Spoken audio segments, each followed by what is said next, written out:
મમ્મીએ ફોન કર્યો કે ભુવાજી, કીધું બોલો બોલ, કે અમે દવાની બોટલ લાવે છીએ. કીધું કેમ? બાધાની કોઈ ગુનો કર્યો?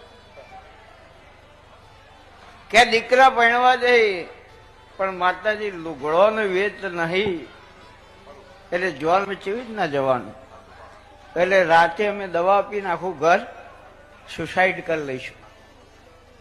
એટલે યાર આપણે તો ધક્કો ના રહે ને. કીધું માતાનું નામ બગડશે, બદનામી મળશે, આશ્વાસન આલું,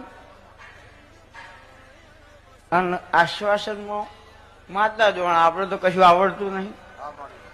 એટલે ભીખા બુઆએ ખાલી ગપ્પું માર્યું કે 11 વાગ્યા સુધી રાતે રાહ જોજે, અને 11 વાગે રાતના અને ભીખાની ચહેર શેઠ બનીને આવશે. તે સુટકેસ લઈને પૈસા લઈને આવશે, અને તારા દીકરોને દાગીના, કપડો અને વરરાજાના માટે ગાડી, આ બધી વ્યવસ્થા હું કરી દઈશ. અને સવારે જોન એવી નીકળશે કે તારા કુટુંબમાં, તારા પરિવારે કોઈએ વિવાહ નહીં કર્યા હોય, એવા ઠાઠથી વિવાહ ના કરાવું તો મારી આ ત્રીજી જાતનું નામ ઠઠારો હ.